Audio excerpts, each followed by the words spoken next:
Hello everyone. We are now 3 months out from my ACL surgery, and I'm coming to you with the best news that should give hope to all who are going through this and who are going to go through this process.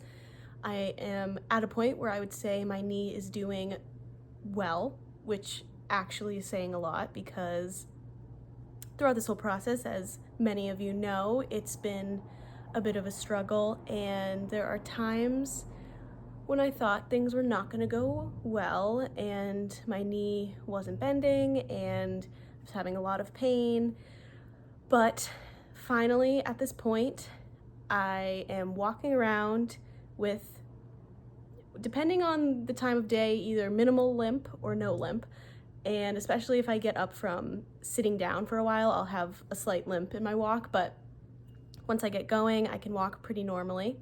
My leg size on my leg that I got the surgery on is getting better. It was very atrophied, but I'm building the muscle up slowly, and the size is getting closer to my other leg, so I'll show you that in a minute. My bending, the big number that I've been excited to share is that today I'm fresh out of physical therapy and I bent my knee to 120 degrees. Well, the physical therapist bent it to 120 degrees. It still had some pain at the very end getting it to 120, but there has been steady progress of at least like 5 degrees to 10 degrees week by week. So we're at 120. Technically, that is functional bending of your knee, but my goal is to get to 130, maybe as close to 140 as I can get, which is really full range of motion. But if I can get to 130, honestly, I think I'll be very happy with that range of motion. Yes, bending, good. Strength, we're getting there, we're working on it. Pain, really don't have much pain unless I'm sitting and trying to bend it to the very end point of the bend, and I'm trying to like work on the range of motion. I have some pain, but walking around generally not much pain, and just sitting still, no pain, so that's great. I will say my hyperextension, this is a point that I need to check with my doctor about. I'm going in like 2 weeks back to see the physician assistant. My left knee, which is the knee that I did not hurt, is hyperextended. A pretty hefty hyperextension on that knee. I just always had knees that hyperextended a pretty good amount. And then this injured leg with the injured knee it's straight. I have full extension, and if you push down on it on a table, like it really touches the table along the whole knee, so it definitely can like barely hyperextend, but definitely does not match the hyperextension of my good leg. So I don't know if that will be a long-term issue or not. I asked my physical therapist, and he said, honestly, it's better to not be hyperextended because that predisposes you to a little bit more injury and wear on your knee. Maybe that the hurt knee is now the better knee once it heals because it's not as hyperextended, but I think it should be fine. I'll let you know in some future video if that's an issue or not. Hopefully not, because I don't think it's going to get much more hyperextended as much more from here. So I think those are the major things. I still am not running yet, but within the next month maybe I'm going to start the return to running sequence of events, which kind of starts with just shifting weight onto the foot and holding balance, and maybe then I think you do very slow jogs for 10 to 15 seconds at a time and work your way up to a full jog, and then work my way up back to going on runs, and that will be really satisfying when I can do that again. I think I'm also going to get my gym membership back because I can start using the leg press and weights and some of the machines there and the treadmill to walk on now, and I want to really build my leg back up as soon as I can so I don't draw this process out longer than it has to be. I'm thinking of making a video sometime soon just covering the whole mental aspect of the ACL injury recovery journey, because I think that's been something that hit me more than I thought it would. And everyone that kind of is giving advice on this, I think most people have mentioned that the mental part is almost just as bad as the physical healing part, because it's just so frustrating sometimes, and especially if it doesn't go smoothly with the recovery, which was kind of my situation. Although I think people have it way worse than me. I don't want to make it sound dramatic. Like, I had some problems with the bending and the pain, but I did make it eventually. So this is a lesson to not give up hope. And then also, if you do have a struggle with your recovery and you end up having to get like a second surgery to break up the scar tissue, or you have to just take some extra time or whatever, it's hard to say this when you're not going through it, but like, you got to keep up your hope, keep up your grind, and working on the strength and working on the range of motion, and also work in time to rest your knee. That has proven very important in my journey. I've realized that some of the most progress I've gotten in the bending has been when I've taken a few days, maybe like 3 to 5 days, where there was not any physical therapy appointment, like over the weekend and whenever it worked out that way. I noticed that I would get most progress after my knee calmed down, it wasn't sore, it wasn't inflamed, and then I would be able to bend it a little more when I went to PT the next time.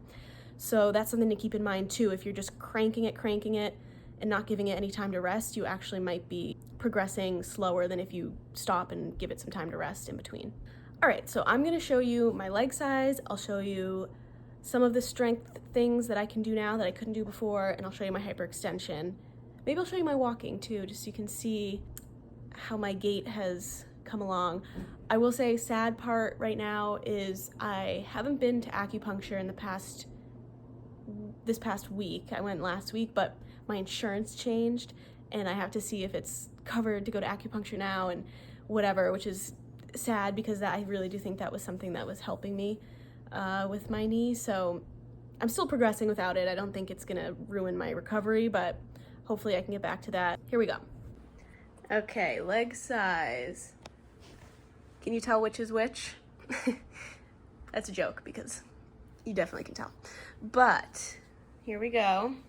This is straight on, I believe. It's hard to film from this angle, but you can definitely still see a difference. I do acknowledge that, but it's not quite as alarming.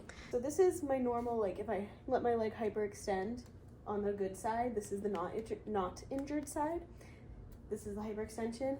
And then if you look at this is me trying to hyperextend the injured knee, and it just kind of looks straight, I think. I'll check the video after. I can't really tell from this angle, but I think you can even probably see my knee behind this one hyperextending. So yeah, it seems like that might be bad, but I don't know how bad. And then here's this. And then if you want to see my squat, I can squat down to here. Squat. My form might be bad. Don't come for me for my squat form. And then my walking. Right, I hope you can see this. All right, I'm gonna go like this, and then walking. The only thing I definitely can't do side to side motion still, like cutting. That comes way at the end after you've started running and you can return to cutting sports and everything.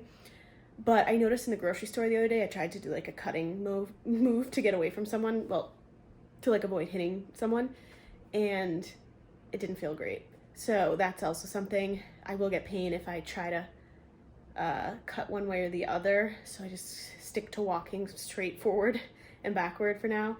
But other than that, I don't really notice much weird with my walking. Oh, also I can do stairs now. I can go up 1 foot at a time and down 1 foot at a time, and that's game changer too. It's like I have to lift my hip a little bit when I'm going down to get started, and then I can do it like semi-normally. So going down still, I look a little awkward doing it, but up is totally fine. And once I get comfortable, down usually is totally fine. So that's good too. And then I don't know the best way to show you my bend of my leg. Can you see this? Does that like show the angle? Probably not that well. I don't know, that's the bend. And then straighten and bend. What a glorious feeling it is to bend your knee. All right, so that's it for my 3-month update. Thank you all for following along. If this is confusing and you're just coming in at 3 months, go back to the beginning if you want to see the whole journey, but it's good to know that at least the end picks up a little, because it was a little hairy for a while there about whether or not things would improve, but they did. So everyone who's watching that's also going through it, keep up the good work, keep up the hope, because it's going to get better, I'm sure. And whether or not you need to do a little extra for it to get better, it's all going to be fine eventually. Thanks for watching, and I guess I'll update again in a month or so. I don't know. So that's all for now. We'll see ya.